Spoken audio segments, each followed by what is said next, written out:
Good shot. Oh my! You can celebrate Georgetown! The Georgetown Raiders are Buckland Cup champions! The Trenton Golden Hawks, the R.W. Cup champions, are going to Coburg. Back to Minerva. Shot scores! And the Coburg Cougars are the Royal Bank Cup champions! Evans bunting, they score! Frank Poche, the game winner, and the Buckland Cup winner!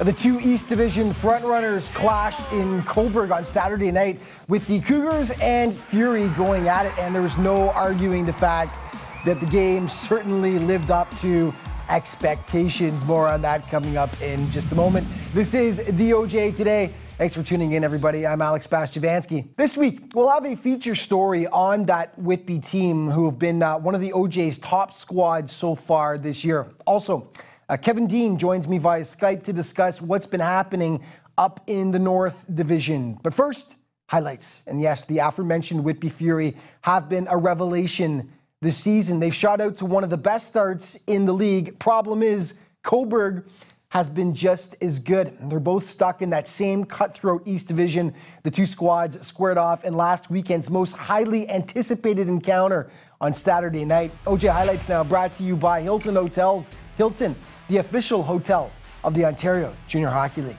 And Whitby had already beaten the Cougars both times they'd played each other this year, so Coburg looking for a bit of revenge, and they draw first blood. First period, power play, Jamie Engelbert. Roof daddy passed Luke Pearson, 1-0 for the home team. 3 minutes later, though, Shane Bolt, one of the plays of the week, slicing and dicing his way in and then going top shelf, all knotted up at 1 apiece. Back and forth they went, though. Cougars 2-on-1 here. Brock Welsh using his teammate as a decoy, pulls the trigger himself, and Coburg back out front. They lead 2-1. Second period, though, the Fury would equalize. Jacob Didanielli, the seeing eye point shot that beats Dershawn Stewart, and in it goes. No scoring in the third. This one off to overtime. Second OT, actually. A mad scramble in front of the net. Finally, Shane Bull, boom! The twine bulges. After the goal, a little tussle by the boys there. Nothing too serious, though. The Fury picking up the win against their bitter rivals and are now 3 for 3 against the Cougars so far this year. Circle December 29th on your calendar. That's their next encounter. Okay, Brampton taking on Aurora. This one definitely turned a few heads. All Admirals. Just 52 seconds in, Dakota Zarudny tickling the twine behind Jack Irvine. 1-0 for Brampton. 7 minutes later, feed coming up front to Justin Vernace. 2-0 for the boys in the snazzy maroon and gold unis. Midway through the frame, point shot redirected by Dan Burno. And what the heck was going on? 3-0 for the Admirals, but then soon after, Irvine. You'll see this again in the plays of the week. Absolute robbery on Evan Stahl, who still can't believe it. I can't believe it. Second stanza, onslaught continuing. Dan Burno initially stopped. Rocco Andriachi cleaning up the garbage. 4-0 for Brampton. Third period, the Tigers get one back. Jack Varga crashes into Travis Smith in the process of scoring. No retribution. My, how the game has changed over the years. 4-1. But then Hudson Lambert with a beauty. Waltzes in, beats Irvine. Sweet hands. And they would add one more. The Tigers getting smoked on home ice as the Admirals take it by a 6-1 count. Okay, the Jayhawks in Whitby to take on the Fury. No scoring in the first. We pick it up in the second. Benjamin Allard Robitaille. Are you kidding me? The circus save to deny Amadean Mastrangeli. Look at that.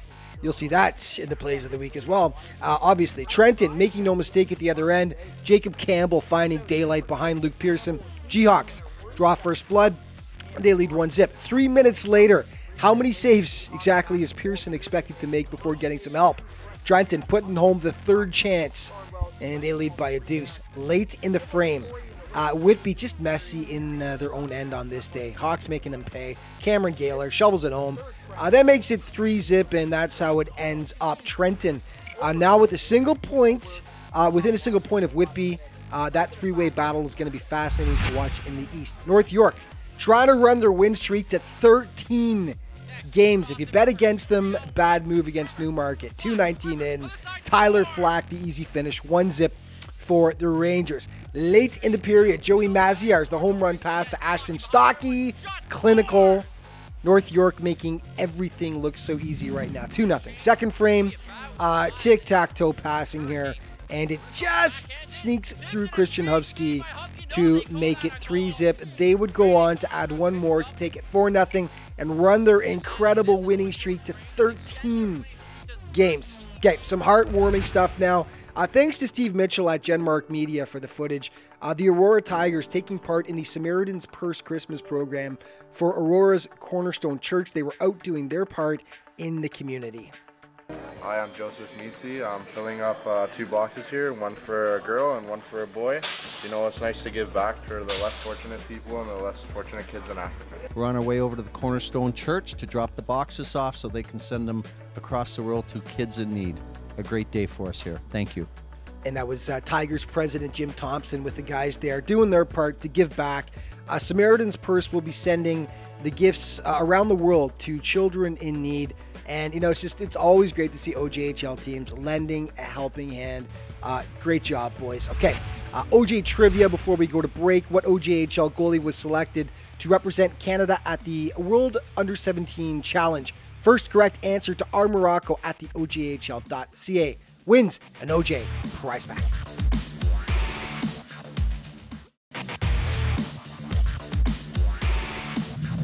Hey everybody, welcome back to the OJ Today. Well, the Whitby Fury had to sit back and watch in frustration last season as they were the sole team from the East Division not to make the playoffs.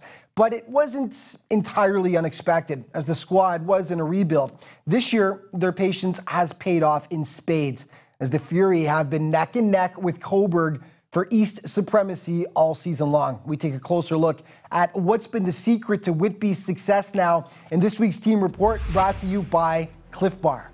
Cliff Bar, the official energy bar of the OJHL.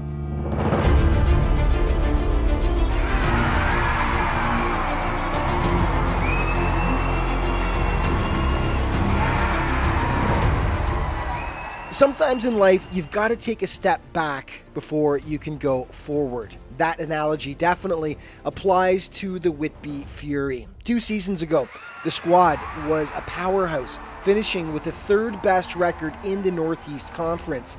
Last year, however, the team finished well out of the postseason picture. With an influx of new players, the squad had skill and potential, but they were young, and they knew success wouldn't be immediate. We were coming in with the mindset of let's change this program and let's make it a pro-type program that we want to come to every day, be happy, and we had a lot of bodies that we wanted to change in and out, and it was just a bit of a mess last year. We had to organize it, we got everything the way we wanted it, and now we're off and running. The turnaround this year has been sensational as the Fury have evolved into one of the OJHL's marquee teams, challenging for top spot in the East Division. We've been able to battle back from any situation. You know, we've been down in many games, and not just our top line, but all the lines are producing, and just finding ways to battle back and, you know, at the end of the day, get the 2 points. We have a really good room. Guys trust each other on the ice. That's huge, especially with a lot of new guys this year coming onto the team. Everyone's comfortable, everyone feels good, and we play for each other. I think we've got the right guys that have come in. We've got a great group of young characters. And then we filled that in with a couple older veterans. And guys like Gallagher Smith and Shane Bull and Noah Bull and McKinnon have just been leading this young group. The secret to Whitby's success is pretty evident if you just glance at the standings. An airtight defense that's allowed one of the fewest goal totals of any team in the league. They're led on the blue line by Patrick DeMaio. Patty's a guy that everyone loves in the room. He's a big body presence on the ice, a lot of composure. You know, he's really good moving the puck. Likes to get up into the play too. He's a good all-around player, and the guys love him. Luke Pearson has been a revelation between the pipes. At just 17 years old, he's established himself as one of the top goalies in the OJ, despite his relatively young age. For goaltending, we were a little unsure this year. We didn't have that 98 goaltender, and we do have a young team, so we're really happy the way Luke has stepped up, and he's basically taken over the #1 role. He looks more confident, he looks stronger. He had a really good workout in the off season with Evan Curran at the fitness garage, and I just truly believe he stepped in and said, this is my role, I want to be the #1 goalie, and he's taken it. 20-year-old veteran Greg Smith has major junior experience with the Owen Sound Attack, and he's been leading the way offensively along with identical twins Shane and Noah Bull. So obviously Greg Smith, our captain this year for our team, and he's been putting up a lot of points for us. Great leader and brought experience back from the OHL that he had there. Everyone looks up to him in the room, and you know, whenever we need someone to step up, he seems to be the guy right now to be doing it for us, him and his line with Foley and Gallagher. So yeah, like he's just, everyone kind of looks up to him, and he definitely deserved the C this year. Yeah, the Bull brothers this year, just like last year, have been lights out. You know, Noah Bull, he's had a lot of highlight reel goals this year, same as last year, and is a hard worker. Blocks a bunch of shots from in front of the net, which I love. And yeah, like he'll outwork anyone on the ice. And then Shane, he right now, himself in that line is just on fire. He's been finding ways to put the puck in the back of the net whenever we need it, and really controls the play down low and uses his size well in the corners. Carson Gallagher's been a great surprise for us. You know what? We went after him in the summertime, and Coburg was nice enough to move him to us. He's filled right in the top line with Smith and Bull, and I just think he's come with the right attitude. You know, he's working with the kids off the ice. He's coming on the ice. He's doing everything small that we're asking. He's working on his turnovers. He's working on pucks deep, putting pucks to the net. The name Rob Pearson will no doubt be familiar to many hockey fans. He spent parts of 6 seasons in the NHL, including 3 with the Maple Leafs, and he's now leading the resurgence in Whitby as coach and general manager. This is a top team. They'll come out and they're going to show them a top team. These guys have beat and tied Oakville because Oakville took them lightly. If you don't respect this team, they're going to bury you in the ground. Respect every opponent you have. Learn how to be a top team and take these guys down. Ready, Noah? Let's go. The sky is truly the limit for this Whitby team, who've already knocked off rivals Coburg in all 3 meetings this year, and are confident about what they can accomplish down the stretch. Yeah, I think we're pretty confident in this group, especially after last year. We started off pretty hot this year. We're really confident in each other. Our whole team will come together, and we're just going to outwork everybody out there. So I definitely think this is going to be a big year for us, and I'm excited to see what happens. Okay, before we go to break, the Cool Players of the Month were announced for the month of October. Cool Sports, the official apparel provider to the OJHL. And they are in the Northwest, Jonathan Hampton of Georgetown, 14 points in 8 games, including 4 goals and 10 assists. In the Southeast, Andrew Rinaldi of Wellington had 17 points in 9 games. And Jet Alexander, look at those stats, 12 wins, 6 shutouts. Definitely the goalie of the month. Congrats, guys. Way to go.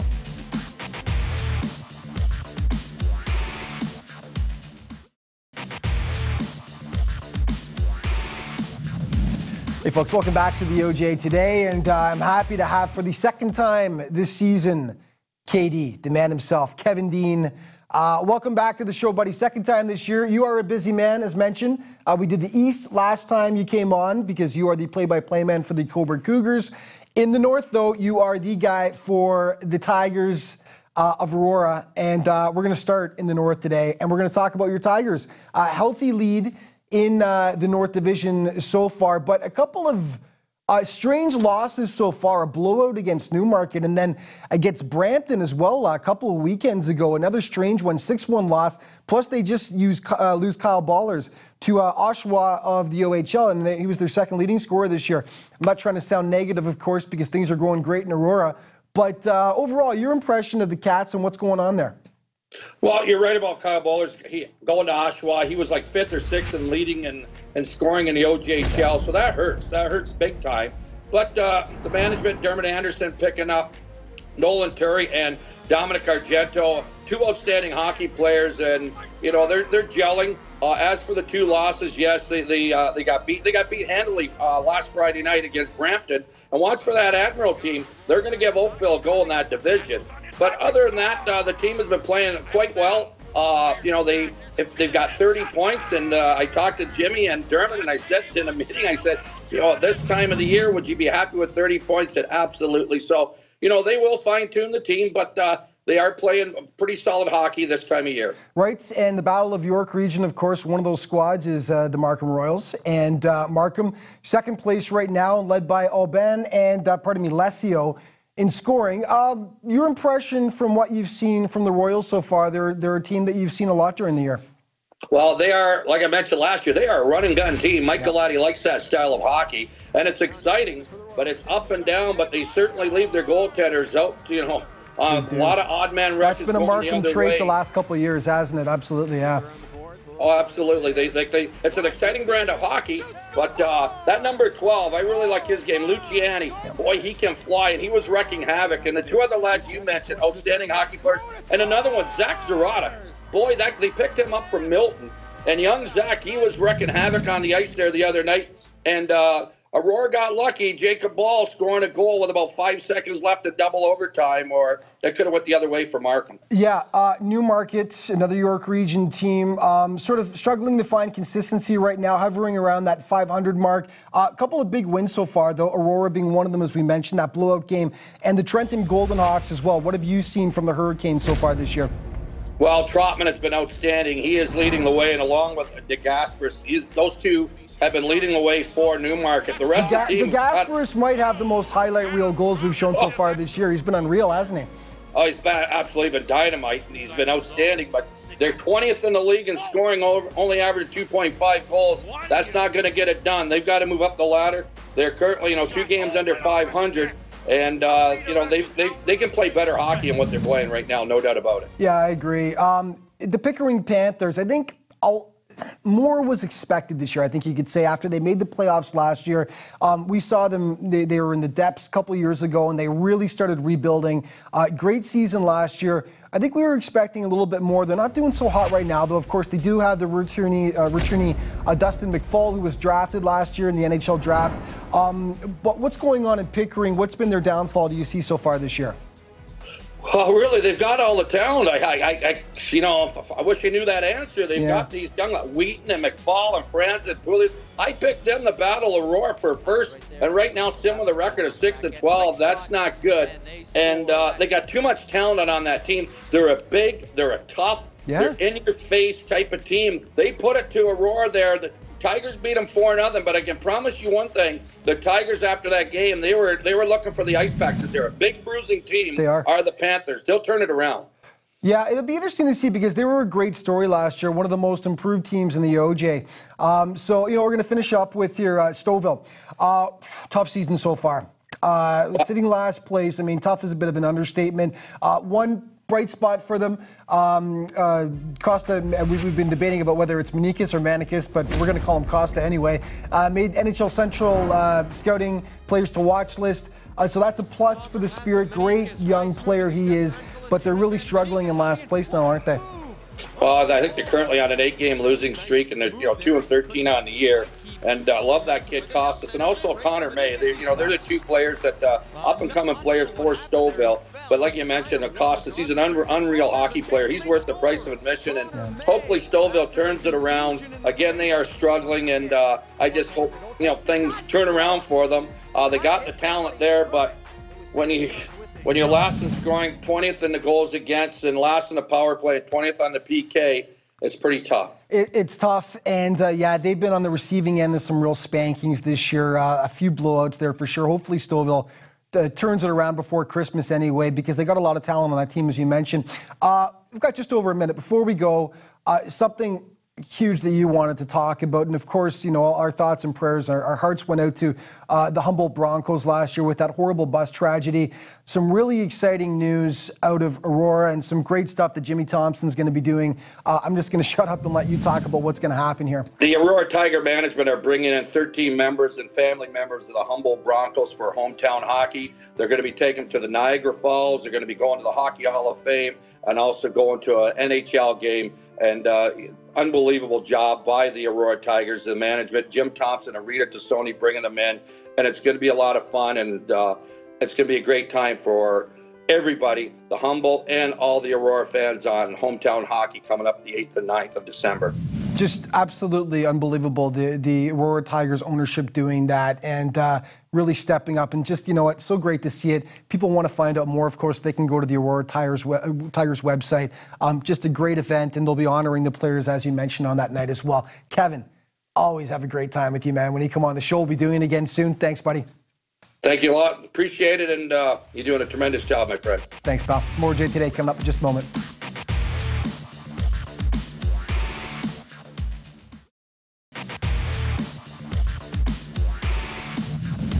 Hey everyone, welcome back to the OJ Today. Well, after 2 straight seasons of accolades, which included a Buckland Cup and 2 Dudley Hewitt Cup titles, last year was somewhat of a step back for the Trenton Golden Hawks as the squad hovered around the 500 mark and bowed out in the first round of the playoffs. This season, though, the Hawks are back in familiar territory, right in the thick of the battle in that crazy East Division. They took their show on the road last Thursday to Newmarket. Trenton looking like a power again this year. This was a great game, actually. Pick it up in the third. Trenton leading 2-1. Adam Trotman doing all the heavy lifting here. Gets it across to Adamo Santia, and the Canes knot it back up at 2 apiece. And then just 35 seconds later, Trotman getting his due, scramble out front here, and the Canes leading scorer picks up another tally. Newmarket jumping out front. It was a 3-2, but Trenton would hit bat. Matt Nastasiak going for a skate. He will find the hole and tickle the twine. 3-3 late in the third. Dying seconds now. Hurricanes trying to nab the winner right in the breadbasket, though, of Anand Oberoi. Fit to be tied they were, as overtime solved nothing and the teams battle to a 3-3 draw at Ray 20. Okay, Junior Canadians in Georgetown. The Raiders killed themselves in the first 4 minutes, really. 17 seconds in, Matthew Redding shelves it, and that makes it 1-zip JRCs. The ice wasn't even dry. 2:25 in. Carson Poulin makes a meal of this one as it goes up, over, and in. Matthew O'Brien, the tally. That was it for Poulin, as he was replaced by Nathan Torkia, but they still couldn't stem the tide. Not yet. 4:15 mark. The puck just squeezing past Torkia. 3-0 Canadians. Painful stuff for the Raiders. One bright spot, Torkia with one of the stops of the year here, getting the toe down to Rob Dustin Hutton. You'll see that again later in the show. Second frame. Much better for G-Town, but they still give up another. Nothing Torkia could do here. Jason Pinio on the doorstep. 4-0 Junior Habs. The Raiders would make it more respectable in the third. Cool Northwest Player of the Month, Jonathan Hampton. The feed from Matt McJanet. Sweet finish. Makes it 4-1 Canadians. And then Jordan Crocker showing off the sweet hands. The Raiders did make a game of it, but couldn't claw all the way back in the end as the Canadians hold on for the 4-2 win as they try to make up ground on North York in the south. Okay, the Voyageurs in Cobourg to take on the Cougars. Kingston strikes first. Andrew Suriath with the point shot that finds daylight behind Noah Featherstone. Go 1-zip for the V's. 7 minutes later, though, Cats on the power play. Great first off by Alexei Masenko, but George Miranda, Johnny on the spot to knock it home. 1-1 at the break. Second frame, Ryan Porter off to the races.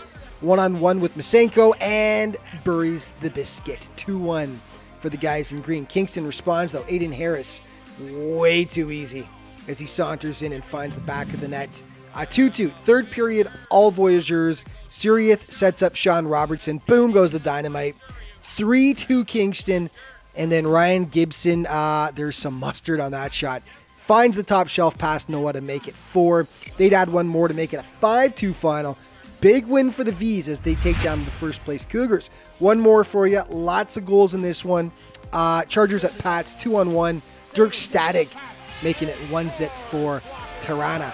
With just 4 seconds left in the first, Matthew Bridgewater, though, playing the bank shot off the boards. All tied up at the break. Second period, though, all, and I mean all, Patriots. Brett Bannister, beauty to make it 2-1 Pats. A minute and a half later, Alex Demovsky jumping all over the juicy rebound to make it 3-1 Toronto. They'd actually notched 2 more to make it 5-1 at the break. Third period, Matthew Sabrocha can't cover up the rubber. Cole Birch says thanks. 6-1 Patriots at that point. They'd go on to add one more to make it a 7-1 final. Tough night for the Chargers, to put it lightly. Standings brought to you by Jostens, the official ring and awards provider to the OJHL. Starting in the West, Oakville, 9-point bulge over the Buffalo Junior Sabres, followed by Brampton, Burlington, Brantford, and Georgetown. To the north we move. Aurora, still a comfy lead themselves over Markham, followed by the Canes, the Panthers, and the Spirits. Look at the lead that North York has now in the South. That ridiculous 13-game winning streak will certainly help. 14 points over the second place GRCs. And in the East, Cobourg, Whitby, Trenton. That is going to be fascinating to watch all year. Wellington is going to be right there as well, it looks like, followed by Kingston and Lindsay right now. Top 5 brought to you by Chaos. Chaos, the official hat provider to the OJHL. Number 5, Shane Bull.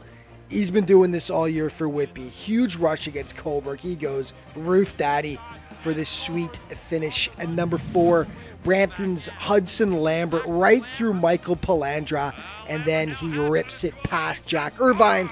Part of a big 6-1 Admirals win. Number 3, the goalies rule from this point on. Nathan Torkia of Georgetown just getting the toe down to deny Dustin Hutton. That is an absolutely gorgeous save. Number 2, Trenton's Benjamin Allard Robitaille, the crazy circus stop on Whitby's Amadeo Mastrangeli. Look at that. Diving over to make the stop. Any of these could have been number 1 probably, but we're going to give it to Jack Irvine. It's not often you hear announcer Kevin Dean speechless, but this one pretty much did it.